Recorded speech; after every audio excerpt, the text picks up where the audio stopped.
सरकारी नौकरी वाला आदमी यदि भ्रष्टाचार ना करे, वो भले कलेक्टर हो, वो भले चपरासी हो, तब तक अपना खुद का घर नहीं बना सकता जब तक रिटायर नहीं हो। आप भ्रष्टाचार करे तो बात दूसरी है, गलत साधनों का प्रयोग करे तो आप कुछ ही लो, हेलीकॉप्टर खरीद लो भले, अब भले आरक्षण ले लो और आरक्षण के अंदर आरक्षण ले लो।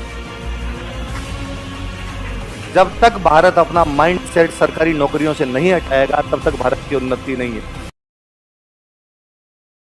उल्टा मुझे लगता है सिंधी हिंदुओं के त्योहार ज्यादा जोर शोर से मनाते हैं। सिंधियों में हिंदुओं वाला जो भाव है वो ज्यादा है, क्योंकि विभाजन की सबसे भयंकर मार किसी ने झेली थी तो वो सिंधियों ने। मतलब मैं जो अभी बता रहा था कि पाकिस्तान की राजधानी कराची क्यों बनाई गई, कि कराची व्यापारिक केंद्र था। कराची क्या था, और इस व्यापार वाणिज्य पे पूरा का पूरा अधिकार सिंधियों का था। सिंधी सारे वहां के बड़े बड़े बिजनेसमैन हुआ करते थे और सिंधियों का उनके व्यापार वाणिज्य पे कब्जा था। लेकिन विभाजन के दौरान जब सिंधी वहां से भागे तो हाथों में चप्पलें ही थी और कुछ ही नहीं था। आपका सारा धन दौलत वहीं रह गई। हालात ये थे कि एक परिवार में यदि 10 लोग थे, 5 पुरुष और 5 महिलाएं, तो वापस यहां जब पहुंचे तो यहां ये वैसे पहुंचे कि 3 आदमी और 1 महिला आई। बाकी वाली महिला या तो किसी ने पकड़ के रख ली, या किसी महिला ने अपनी जान बचाने के लिए कुएं में छलांग लगा दी, या किसी महिला ने खुद के चाकू मार लिया कि कम से कम दूसरों के हाथ में तो जाना नहीं पड़े। वहां से जब यहाँ हिंदुस्तान आए तो इनके पास में कुछ भी नहीं था।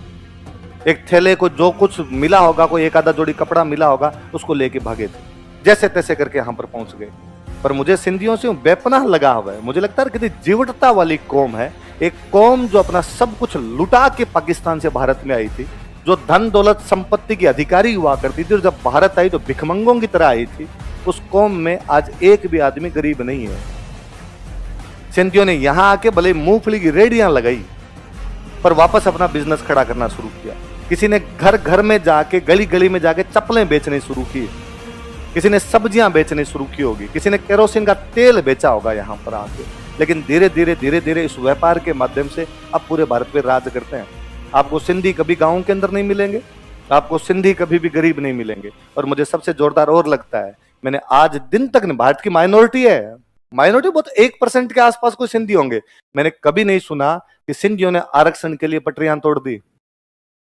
भारत के सारे बहुसंख्यक समुदाय, उसमें सारे, कोई एक नहीं, सब के सब, जब तब जी में आती है तब जाके इस प्रकार की डिमांड कर लेते हैं। हमें तो आरक्षण वाला तो छोड़ो, चलो सामाजिक चीज है, अपने तो यहाँ पे समुदाय इस प्रकार की बातें कहते हुए मिल जाएंगे। 4 एमएलए की टिकट नहीं दी तो बीजेपी की बैंड से बैंड बजा देंगे। 10 यदि एमपी हमारे नहीं बने तो हम बता देंगे कांग्रेस को हम क्या चीज है। मैंने कभी नहीं सुना कि सिंधियों ने कभी कहा कि हमें तो एमएलए की टिकट दो और हमें तो एमपी दो। उसके बावजूद आपके भारत को कंट्रोल करते हैं सिंधी। पैसा है उनके पास, बाकी अपने रह जाएंगे, इस आरक्षण में रह जाएंगे। कि आरक्षण से क्या मिलेगा, कि सरकारी नौकरी। सरकारी नौकरी कितनी, कि ग्राम सेवक की पोस्ट है 5000, पास किए 2 लाख। अब 2 लाख घर राजी है, हमारे वाला ग्राम सेवक लग गया, हमारे वाला ग्राम सेवक लग गया। लगने कितने हैं, अब भले आरक्षण ले लो और आरक्षण के अंदर आरक्षण ले लो। आदमी तो केवल और केवल कितने लगेंगे, जब तक भारत अपना माइंडसेट सरकारी नौकरियों से नहीं हटाएगा तब तक भारत की उन्नति नहीं है। हमारे साथ भयंकर समस्या है कि हम एग्रीकल्चर से डायरेक्ट सर्विस सेक्टर की तरफ कूद गए। हमने उद्योग और व्यापार वाणिज्य को बाईपास कर दिया। भारत में वे कौमें जो व्यापार वाणिज्य की तरफ निकली थी वो भयंकर पैसे वाली है। वे कौमें जो खेती से डायरेक्ट सर्विस की तरफ चली गई वो सब गरीबी की हालत में है। भले कलेक्टर लग जाए, भले कुछ ही लग जाए, आर्थिक स्थितियां तब तक नहीं सुधरेगी जब तक व्यापार वाणिज्य, सरकारी नौकरी वाला आदमी यदि भ्रष्टाचार ना करे, वो भले कलेक्टर हो, वो भले चपरासी हो, तब तक अपना खुद का घर नहीं बना सकता जब तक रिटायर नहीं हो। रिटायरमेंट वाले पैसे से खुद का घर बनाने का प्लानिंग कर सकता और कुछ ही नहीं। हाँ, भ्रष्टाचार करे तो बात दूसरी है, गलत साधनों का प्रयोग करे तो आप कुछ ही लो, हेलीकॉप्टर खरीद लो भले। पर यदि आप सीधी सीधी सी जिंदगी जीते हो तो आपके पास में घर उस दिन बनेगा जिस दिन आपके पास में रिटायरमेंट वाले पैसे आएंगे, वरना पूरी जिंदगी किराए की काटनी पड़ेगी। वो कहो कि दुकान खोल के बैठा हुआ आदमी, परचून की दुकान खोल के बैठा हुआ आदमी 5-7 साल में अपनी प्रॉपर्टी कर लेता है। व्यापार रुपए देता है, नौकरियां कभी भी रुपए नहीं दे पाएगी। पर ये सामाजिक प्रतिष्ठा अभी तक व्यापार में नहीं है, सामाजिक प्रतिष्ठा अभी तक नौकरियों में है। जब तक सामाजिक प्रतिष्ठा का फ्लो इधर चेंज नहीं होगा तब तक हम सारे सरकारी नौकरियों की तैयारियां करेंगे, तब तक हम आरक्षण के लिए पटरियों पर बैठेंगे, तब तक कोचिंगें चलेगी, हमारे घर तब तक चलेंगे इसलिए ये तो राजी होने वाली बात है हमारे लिए तो हमेशा, कि जब भी कोई आरक्षण की नैसी मांग करता हमें लगता करो और करो, सब लोग करो, एक भी बचना नहीं चाहिए, सबके सब ले लो आरक्षण, क्योंकि इससे सबको लोग लगेगा कि आरक्षण मिलते हैं, सरकारी नौकरियां और मिलेगी, सरकारी नौकरियां और मिलेगी तो बाद में कोचिंग में और आएंगे, नौकरी उतनी मिलनी है जितनी वैकेंसी है, उससे ज्यादा नौकरी तो आ जाने से रही, निकल आने से रही। रेलवे का फॉर्म निकलते हैं, रेलवे के फॉर्म में भारत में फॉर्म भर दिए जाते हैं 15 करोड़, नौकरी कितनी 5,000, 7,000, 9,000, 11,000 इतनी पोस्टें निकली। फिर कोई कहे कि हमें नौकरी इसलिए नहीं मिल रही क्योंकि आरक्षण, अरे मिले कहां से, पोस्ट इतनी है।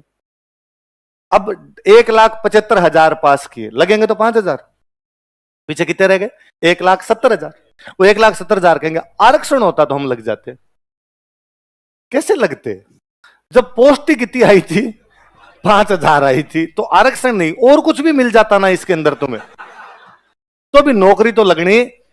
हमें सिंधियों से सीखना चाहिए कि सिंधियों ने किस प्रकार से भारत के अंदर आके कोई राइज कैसे कर सकता है, सिंधी इसका बेहतरीन उदाहरण है। सिंधी या भारत में कोई सीखे तो पारसियों से सीखे। पारसी तो यार क्या कम्युनिटी है कि ईरान से मार मार के भगाए गए, ईरान को बोलते थे फारस, है ना, फारस, फारस के जो लोग थे वो कौन है, पारसी, पारस था, पारस से फारस हुआ, अगर वहां से पर्सिया था, पर्सिया एग्जैक्टली, है ना, पर्सिया के पारसी थे, पर्सिया का नाम चेंज होता था, फारस हो गया, फारस से क्या हो गया ईरान। मार मार के भगाए गए वहां से, कूटे गए बुरी तरीके से, या तो आप चेंज कीजिए या बाद में भागिए यहां से, भागे बेचारे, एक जहाज में बैठ बाट के जैसे तैसे करके अरब सागर में होते हुए, उधर से फारस की खाड़ी पकड़ी, अरब सागर में होते हुए गुजरात पहुंच गए। गुजरात के राजा को कहा कि अंदर आने की अनुमति दे, अंदर आने की इजाजत दे, हमें यहां रख। गुजरात के राजा ने कहा हमारे मान का खुद के कम थोड़ी है, दिन दूना रात चौगुना पड़ता है हमारे, और तुम बाहर वालों को और रख लिया तो हम कहां जाएंगे, भीड़ बढ़ाओगे, नहीं रखेंगे हम तो। पारसियों के सरदार ने, कहते उस गुजरात के राजा ने पारसियों का जो सरदार था, जो अंदर आने की अनुमति मांगता था अपने कबीले के लिए, उसको दूध का एक गिलास भेजा था, दूध का गिलास जो लबालब भरा हुआ ऊपर तक। उसके कहने का मतलब था कि देख जगह नहीं है, गिलास दूध का भरा हुआ, वैसे मेरा राज्य भी जनसंख्या से, पारसियों के सरदार ने उस दूध के गिलास में चीनी मिला के वापस भेजी, का जिस प्रकार चीनी दूध में घुल जाती है, उसके आयतन को ज्यादा बढ़ाती नहीं है, बल्कि उसकी मिठास बढ़ा देती है, घनत्व नहीं बढ़ाती, मिठास बढ़ा देती है। उसी प्रकार हम अंदर आके तुम्हें डिस्टर्ब नहीं करेंगे, बल्कि तुम्हारे समाज को और भला, तुम्हारे समाज को बहुत अच्छा कर देंगे। राजा को उसका आंसर बड़ा पसंद आया, राजा ने उनको अंदर आने की अनुमति दी। पारसी भारत में सबसे अधिक पैसे वाले लोग हैं। हमें कुछ पारसियों पर आज भी बड़ा गर्व होता है कि 1971 का युद्ध जितवाने वाला भारत का वो महानतम थल सेनाध्यक्ष सेम मानेकशॉ पारसी था। मुझे और बड़ा गर्व होता है कि महाराष्ट्र में कभी पुलिस महानिदेशक रहे थे जैकब, वो जैकब पारसी हुआ करते थे।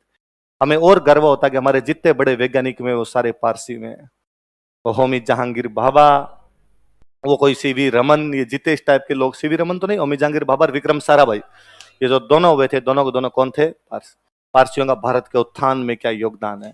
और आज जब पारसियों को देखते हैं कि टाटा ने भारत में क्या प्रगति, टाटा पारसी है ये टाटा जीते, ये मिस्त्री जिस प्रकार नडियाद वाला, ये जिस प्रकार इस मिस्त्री वाला, है ना, इंजीनियर, बैंकर, दारू वाला, टायर वाला, ये जितने नाम पड़ते हो सारे के सारे कौन है, पारसी। और पारसियों को देख के और इस बात पे बड़ा गर्व होता है कि पारसियों ने भी आज दिन तक कभी नहीं कहा कि हमें एमएलए की 5 टिकट दे दो। एक ही पारसी एमएलए नहीं है, एक पारसी एमपी नहीं है, उसके बावजूद पारसियों का भारत में कोई काम रुकता हो तो मुझे बता दो। कितना पढ़ा लिखा समाज है कि भारत का एकमात्र धर्म है पारसी, जिनकी जनसंख्या लगातार कम होती जा रही है, बच्चे पैदा करने बंद कर दिए, तो क्या टाबरों की लाइन लगा लगा के जानी है। खुद की जिंदगी तो ढंग से जियो, वरना खुद लीचड़ों की तरह जी लिए, टाबर और लीचड़ों की तरह जिएंगे, पैदा कर करके चले जाओ यहाँ पे। इसलिए भारत सरकार एकमात्र धर्म है पारसी, जिसको कहती है कि बच्चे पैदा करो। इसलिए भारत सरकार पारसियों के घर में बच्चे पैदा होते हैं तो उनको इनाम देती है। इसलिए भारत सरकार योजना चलाती है, जियो पारसी। कौन सी योजना है, अपने बाकी सबको कर रखा के कंट्रोल, प्लीज हम दो हमारे दो। और अब तो भारत सरकार और करने वाली है, हम दो हमारा एक, दो वाला ही छोड़ो रे, हम चीन को जल्दी पीछे छोड़ने वाले हैं और इन चीजों से हटिए। तो सिंधियों से, पारसियों से, इनसे सीखा जाना चाहिए। जैनों का, जैनों को कब खेती करते हुए देखा, जैनों को कब आरक्षण की भीख मांगते हुए देखा, जैनों कब पटरियों पर बैठे हुए देखा। बाकी हिंदू धर्म की जितनी जातियां सारी लगी हुई है, लेंगे जनरल के ओबीसी में भेजो, ओबीसी के एसटी में भेजो, एसटी के एससी में भेजो, एससी के और कोई नीचे तो वहां भेजो, और सब के सब यूं इधर से उधर जाने के लिए तैयार। एक आदमी संतुष्ट नहीं है। जिनको मिला हुआ है उनको लगता है हमारे पास कम है, जिनको नहीं मिला उनको लगता है बर्बाद है। हम जी क्यों रहे हैं जब हमारे पास में आरक्षण नहीं है? उनको सीखा जाना चाहिए कि जैनों, पारसियों और सिंधियों के पास में कोई भी आरक्षण नहीं है। उसके बावजूद अपने भारत को तो उन्होंने कंट्रोल कर रखा है। प्राइवेट कंपनियां सारी उनकी है और आप सारे उनके आगे हाथ जोड़ के खड़े हो गए, नौकरी दे दो। नौकरियां वो डिसाइड करते हैं तुम्हारी। तुम सरकारी नौकरियां 5-5 हजार की लेके बैठे रहते हो, उन्होंने व्यापार पे कब्जा कर लिया पूरा। आगे लिखो।